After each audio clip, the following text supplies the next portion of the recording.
الحمد لله نحمده ونستعينه ونستغفره ونؤمن به ونتوكل عليه ونعوذ بالله من شرور أنفسنا ومن سيئات أعمالنا من يهده الله فلا مضل له ومن يضلله فلا هادي له ونشهد أن لا إله إلا الله وحده لا شريك له ونشهد أن سيدنا وسندنا ومولانا محمد وبارك وسلم أما بعد فأعوذ بالله من الشيطان الرجيم بسم الله الرحمن الرحيم ما عندكم ينفد وما عند الله باق وقال أيضا في مقام آخر وأن ليس للإنسان إلا ما سعى وقال النبي صلى الله عليه وسلم إذا مات الإنسان انقطع عمله إلا من ثلاث صدقة جارية وولد صالح يدعو له وعلم ينتفع به أو كما قال عليه الصلاة والسلام رب اشرح لي صدري ويسر لي أمري واحلل عقدة من لساني يفقه قولي رب زدني علما رب زدني علما اللهم أيدني بروح القدس اللهم أيدني بروح القدس اللهم أيدني بروح القدس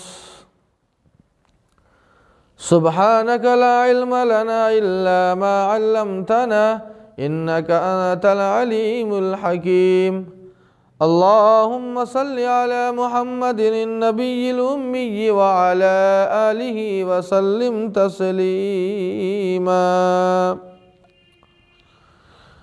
محترم سامعین، بزرگان اعظام، عمائدین شہر اور دور و دراز سے تشریف لائے ہوئے ہمارے دینی بھائیوں، بزرگوں اور دوستوں،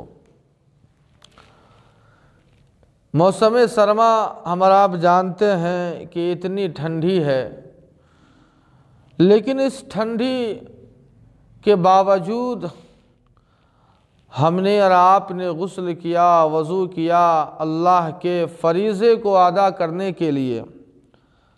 اللہ پاک ارادوں کو، اللہ پاک مقاصد کو اللہ دیکھتے ہیں۔ یقیناً ہمارا اور آپ کا آج کے دن غسل کرنا، وضو کرنا یقیناً ایک فریضے کو ادا کرنے کے لیے ہے، لہٰذا امید ہے کہ اللہ پاک ہماری یہاں حاضری کو اللہ قبول فرمائے۔ ناظرین کرام، انسان اس دنیا میں چند لمحوں کے لیے آتا ہے۔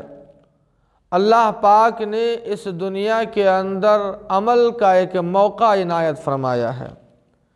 یہ دنیا عمل کی جگہ ہے۔ انسان اس دنیا کے اندر جتنی چاہے نیکیاں کما سکتا ہے۔ اللہ نے بے شمار مواقع دیے ہیں۔ یہ دنیا عمل کے لیے ہے، یہاں کوئی حساب نہیں ہے۔ ایسا نہیں ہے کہ یہاں عمل کا حساب لیا جائے گا کہ ہم نے اگر 4 رکعت ہم نے نفل پڑھ لیا تو ہو گیا، ایسا نہیں ہے۔ اگر ہم نے 100 روپیہ صدقہ کر دیا ہو گیا، آگے نہیں کرنا ہے، ایسا نہیں ہے۔ ہم نے ایک حج کر لیا، ایک عمرہ کر لیا، آگے نہیں کرنا ہے، ایسا نہیں ہے۔ یہ عمل کی جگہ ہے۔ انسان جتنی چاہے نمازیں پڑھ سکتا ہے، انسان جتنے چاہے روزے رکھ سکتا ہے، انسان جتنی چاہے نیکیاں کما سکتا ہے، صدقات کر سکتا ہے، عمرے کر سکتا ہے، حج کر سکتا ہے اور دیگر نیکیاں کر سکتا ہے۔ جب تک زندگی ہے تب تک یہ موقع ہے، کوئی حساب نہیں ہے۔ یہ تو دنیا کا نظام ہے، یہ دنیا کا اصول ہے۔ لیکن مرنے کے بعد کی زندگی کا اصول یہ ہے کہ انسان جب اس دنیا سے مر جاوے گا تو یقیناً مرنے کے بعد عمل کے لیے ایک لمحہ بھی نہیں ملے گا۔ انسان یہ تمنا کرے گا، اپنے رب سے فریاد کرے گا کہ اے میرے رب مجھے چند لمحوں کے لیے دنیا میں بھیج دے، میں تیری مرضی کے مطابق میں زندگی گزار کے آؤں گا۔ لیکن اللہ پاک فرمائیں گے کہ اے میرے بندے، ہم نے تمہیں 60 یا 70 سال کی زندگی دی تھی، لیکن تم نے 60 اور 70 سال کی زندگی میری نافرمانی میں تم نے گزار دی ہے، یہ 1 منٹ یا 1 گھنٹے میں تم کیا کرو گے؟ مرنے کے بعد عمل نہیں ہے۔ مرنے کے بعد انسان نماز پڑھنا چاہے نہیں پڑھ سکتا، مرنے کے بعد انسان 1 دن کا روزہ رکھنا چاہے نہیں رکھ سکتا، مرنے کے بعد اگر انسان 1 روپیہ صدقہ کرنا چاہے نہیں کر سکتا، مرنے کے بعد حج یا عمرہ کرنا چاہے یقیناً نہیں کر سکتا ہے۔ وہاں ہم نے جو عمل دنیا میں کیا ہے، چاہے وہ اچھے اعمال ہو یا برے اعمال ہو، وہاں تو اس کا حساب ہوگا۔ وہاں عمل نہیں ہے، وہاں حساب ہے، وہاں حساب ہے۔ عمل کا سلسلہ انسان کی روح نکلنے کے بعد سلسلہ بند ہو جاتا ہے۔ جب تک دنیا میں ہے تب تک عمل کا سلسلہ چالو ہے، حساب کا سلسلہ نہیں ہے۔ لیکن مرنے کے بعد عمل کا سلسلہ ختم ہو جاتا ہے اور حساب کا سلسلہ شروع ہو جاتا ہے۔ سامعین محترم، لیکن اللہ کے نبی صلی اللہ علیہ وسلم کی حدیث میں نے پڑھی، اللہ کے نبی صلی اللہ علیہ وسلم ارشاد فرماتے ہیں کہ اگر 3 عمل انسان اس دنیا سے کر کے جاتا ہے، 3 عمل ایسے فرمائے ہیں اللہ کے نبی، فرماتے ہیں کہ 3 عمل ایسے ہیں کہ انسان اگر وہ 3 عمل کر کے اس دنیا سے جاتا ہے تو مرنے کے بعد بھی نیکیوں کا کھاتا بند نہیں ہوتا بلکہ چالو رہتا ہے۔ ہم نے نماز پڑھا، ثواب مل گیا، ختم۔ روزہ رکھا، اس کا ثواب ہمیں مل گیا، ختم۔ حج کیا، عمرہ کیا، زکوٰۃ دیا، صدقہ دیا، اس کا بدلہ اللہ نے ہمیں دیا، ثواب دیا، 1 مرتبہ، ختم۔ لیکن اللہ کے حبیب فرماتے ہیں کہ 3 عمل ایسے ہیں کہ انسان اگر دنیا میں کرتا ہے تو اس کے مرنے کے بعد بھی اس کے نیکیوں میں اس کے کھاتے میں نیکیاں لکھی جاتی ہے اور برابر اس کے کھاتے میں نیکیاں لکھی جاتی ہیں۔ وہ 3 عمل کون سے ہیں؟ اللہ کے حبیب صلی اللہ علیہ وسلم فرماتے ہیں کہ سب سے پہلا عمل یہ ہے صدقۃ جاریۃ، صدقہ جاریہ۔ ہم اور آپ صدقہ کرتے ہیں، روپیے پیسے کی شکل میں ہم صدقہ کرتے ہیں۔ 100 روپیہ ہم نے کسی کو دے دیا، 10 روپیہ ہم نے کسی کو دے دیا، اس کی نیکی ہمیں مل گئی، سامنے والے نے ہمیں دعا دے دی، ہمیں نیکیاں مل گئی، اللہ نے ہمارے کھاتے میں نیکیاں لکھ دی، ثواب لکھ دیا، بات ختم ہو گئی۔ لیکن صدقہ جاریہ یہ ہے کہ انسان اس دنیا میں لوگوں کے نفع کے لیے، اللہ کی مخلوق کی نفع کے لیے ایسا کام کر کر جائے کہ مرنے کے بعد قیامت تک وہ کام جاری رہے اور دنیا کے لوگ اس کے کام سے فائدہ حاصل کرتے رہیں۔ اور جب تک وہ کام باقی رہے گا اور لوگ جب تک فائدہ حاصل کرتے رہیں گے، یقیناً اس انسان، مرنے والے انسان کو اس کا ثواب پہنچتا رہے گا۔ صدقہ جاریہ یہ ہے۔ مثال کے طور پر یہ مسجد ہے، اس مسجد کی مثال کے طور پر اس مسجد کی چھت کی ڈھلائی اگر ہو رہی ہو تو کسی صاحب نے اگر مسجد کی چھت کی ڈھلائی کروا دی تو یقین مانیے جب تک یہ مسجد باقی رہے گی، نماز ہوتی رہے گی، قرآن کی تلاوت ہوتی رہے گی، اللہ کا ذکر ہوتا رہے گا، اسے ثواب پہنچتا رہے گا۔ ایک مدرسہ ہے، مدرسے کی تعمیر ہو رہی ہے، انسان اگر اس مدرسے کی تعمیر میں حصہ لیتا ہے، ایک روم کا خرچہ دے دیتا ہے، یقین مانیے اس روم کے اندر جب تک بچے قرآن پڑھتے رہیں گے اس انسان، مرنے والے انسان کو ثواب پہنچتا رہے گا۔ ملکہ زبیدہ کا نام آپ نے سنا ہوگا، ملکہ زبیدہ کا نام آپ نے سنا ہوگا۔ خلیفہ ہارون رشید کی بیوی ملکہ زبیدہ وہ ایک خواب دیکھتی ہے، خواب یہ دیکھتی ہے کہ میں بغداد شہر میں، بغداد کے بازار میں ایک چبوترے پر، ایک چوراہے کے چبوترے پر میں بالکل برہنہ کھڑی ہوں، چبوترے پہ برہنہ کھڑی ہوں، یہ خواب میں دیکھ رہی ہے، اور جتنے لوگ وہاں سے گزر رہے ہیں سارے لوگ مجھ سے شاریرک غلط سمبند بنا کے جا رہے ہیں، جتنے لوگ وہاں سے گزر رہے ہیں سارے لوگ مجھ سے زنا کرتے جا رہے ہیں، شاریرک سمبند بنا کے جا رہے ہیں۔ جب آنکھ کھلتی ہے تو گھبرا جاتی ہے، پریشان ہو جاتی ہے کہ آخر یہ میں نے کیسا خواب دیکھ لیا، یہ میں نے کیا جرم کر دیا کہ اس طرح کا میں نے خواب دیکھا ہے۔ حضرات محترم، شرم کے عالم میں اپنے شوہر اور وقت کے بادشاہ ملکہ ہارون رشید، خلیفہ ہارون رشید تک کو نہیں کہتی ہے، اپنی باندی کو اس وقت جو تعبیر کے امام تھے علامہ ابن سیرین رحمۃ اللہ علیہ، ملکہ زبیدہ ایک باندی اور کنیزہ کو بھیجتی ہے اور یہ کہتی ہے کہ جا علامہ ابن سیرین سے یہ کہنا کہ یہ میں نے خواب دیکھا ہے، لہٰذا مجھے تعبیر بتائیے۔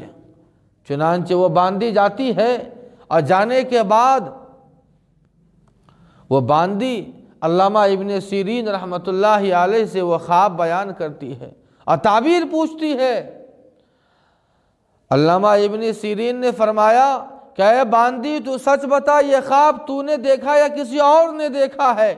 یہ ایسا مبارک خواب ہے کہ تیری اوقات نہیں ہے کہ تو اس طرح کا خواب دیکھ سکے، تو سچ بتا کیا آخر یہ خواب کس نے دیکھا ہے؟ وہ باندی، وہ باندی، وہ نوکرانی، وہ کنیز دوڑتی ہوئی، بھاگتی ہوئی ملکہ زبیدہ کے پاس آتی ہے اور یہ کہتی ہے کہ ملکہ عجب ہو گیا، غضب ہو گیا، علامہ ابن سیرین نے یہ کہا کہ یہ خواب تو نہیں دیکھ سکتی ہے، سچ بتا یہ خواب کو دیکھنے والا کون ہے؟ ملکہ زبیدہ اپنی باندی سے یہ کہتی ہے کہ جاؤ اور سچ بتا دینا کہ یہ خواب ملکہ زبیدہ خلیفہ ہارون رشید کی بیوی نے دیکھا ہے۔ چنانچہ وہ باندی جاتی ہے، سچ بتاتی ہے۔ علامہ ابن سیرین رحمۃ اللہ علیہ یہ تعبیر بتاتے ہیں کہ جاؤ اور جا کر تم ملکہ زبیدہ کو یہ خوشخبری سنا دو کہ اللہ پاک تم سے ایک ایسا کام لیں گے کہ جس سے اللہ کی ساری مخلوق اس سے فائدہ حاصل کرے گی، تمہارے مرنے کے بعد بھی اللہ کی مخلوق فائدہ حاصل کرتی رہے گی، اللہ پاک تم سے ایسا کام لیں گے۔ جانتے ہیں حضرات محترم، ملکہ زبیدہ نے اس خواب کو دیکھنے کے بعد جو بظاہر عقل سے پرے خواب، اب بالکل ایسا لگتا ہے کہ غلط خواب ہے، لیکن اس کی تعبیر علامہ ابن سیرین نے جو بتائی تھی، ملکہ زبیدہ نے اس کے مطابق یہ کام کیا کہ بغداد شہر سے مدینہ منورہ تک ایک نہر کھدوائی اور اس نہر کا نام نہر زبیدہ رکھا۔ نہ جانے لاکھوں انسانوں اور جانوروں نے اس سے فائدہ حاصل کیا ہوگا اور فائدہ حاصل کر رہے ہیں، آخر ملکہ زبیدہ کی روح کو کتنا سکون ملتا ہوگا۔ یہی ہے صدقہ جاریہ۔ آج ہم اور آپ اپنے والدین کے لیے میلاد کر کے، قرآن خوانی کر کے یا وغیرہ وغیرہ کر کے ہم روح کو ثواب پہنچا دیتے ہیں۔ یقیناً قرآن خوانی کرنا کوئی غلط نہیں ہے، قرآن پڑھ کے ثواب پہنچانا، غریب کو کھلانا یا اپنے مرحوم والدین کے نام سے صدقہ کرنا یقیناً نیکی ہے، لیکن ہم اور آپ اپنے والدین کے نام سے صدقہ جاریہ کے طور پر ایسا کام کر جائے کہ قیامت تک اس کام کا فائدہ اور ثواب اس آپ کے والدین مرحوم والدین کو پہنچتا رہے۔ یہ پہلی چیز اللہ کے نبی نے فرمائی کہ صدقۃ جاریہ، اور دوسری چیز اللہ کے نبی فرماتے ہیں ولد صالح یدعو لہ، کہ نیک اولاد جو آپ کے مرنے کے بعد آپ کے لیے دعا کرے۔ پہلی بات تو یہ ہے کہ آج ہماری اولاد نیک ہی نہیں ہے، اور نیک ہوگی بھی کیسے؟ ہم نے اور آپ نے اپنی اولاد کے لیے دنیا کی فکر کی، دنیا بنانے کا انتظام کیا اور فکر کیا، لیکن اپنی اولاد کے لیے دین بنانے کی فکر نہیں کی، اپنی اولاد کو نیک اور صالح بنانے کی فکر نہیں کی۔ ہم اپنی اولاد کو عصری اور دینی دنیاوی تعلیم حاصل کروانے اور دلانے کے لیے لاکھوں روپیہ خرچ کر دیتے ہیں، لیکن جب دینی تعلیم اور قرآن پڑھانے کی بات آتی ہے، حدیث پڑھانے کی بات آتی ہے، تو یقین جانیے ہمارے جیب سے پیسہ نہیں نکلتا ہے، اور ہم یہ سوچتے ہیں کہ قرآن اور حدیث کی تعلیم تو فری میں مل جاتی ہے۔ آخر بتائیے میرے دوستو کہ جب ہم اپنی اولاد کو نمازی نہ بنائیں گے، نیک نہ بنائیں گے، تو ہمارے مرنے کے بعد وہ دعا کیا کرے گی؟ وہ دعا کیا کرے گی؟ اس لیے ہم اور آپ جہاں اپنی اولاد کی دنیا کی فکر کرتے ہیں، عصری اور دنیاوی تعلیم کی فکر کرتے ہیں اور خرچ کرتے ہیں، ہم اپنی اولاد کے اوپر دینی تعلیم کے لیے بھی خرچ کریں اور روپیہ خرچ کریں، اور اپنے بچوں کو روپیہ خرچ کر کے قرآن اور حدیث کی تعلیم دلوائیں۔ نہیں تو ہوگا کیا کہ ہمارے والدین انتقال ہو گئے، قرآن پڑھنے والے قرآن پڑھ رہے ہیں، اور ہم کرسی پر بیٹھ کر A four apple, B four ball, C four cat اور D فور ڈاگ ہم اور آپ ذہن میں گھما رہے ہوں گے، اور یہ پڑھ رہے ہوں گے تسبیح کے طور پر۔ اس لیے ہم اور آپ اپنی اولاد کو نیک اور صالح بنائے۔ آخری اور تیسری چیز اللہ کے نبی فرماتے ہیں کہ وَعِلْمٌ يُنْتَفَعُ بِهِ، کہ ایسا علم کہ اس کے مرنے کے بعد بھی لوگ اس سے فائدہ حاصل کریں۔ آج ہزاروں اس دنیا میں محدثین اور علماء گزر چکے ہیں جن کے علم اور جن کی کتابوں سے آج ہم لوگ فائدہ حاصل کر رہے ہیں، اور ان کی ارواح کو اللہ پاک ثواب اور نیکی عطا فرما رہے ہیں۔ اگر ہمیں نماز آتی ہے تو ہم دوسروں کو نماز سکھائیں، قرآن اگر ہمیں آتا ہے تو ہم کسی دوسرے کو سکھا دیں، اگر وضو آتا ہے تو ہم دوسرے کو وضو سکھا دیں۔ اگر ہم نے سکھا دیا تو جب تک وہ نماز پڑھے گا آپ کو اس کی نماز میں سے حصہ ملتا رہے گا، جب تک وہ نماز کے لیے وضو کرے گا آپ کو اس کے وضو میں سے آپ کے لیے حصہ ملتا رہے گا، جب تک وہ قرآن پڑھے گا تلاوت کرے گا یقین مانیے اس کی تلاوت میں بھی آپ کو بھی حصہ ملتا رہے گا۔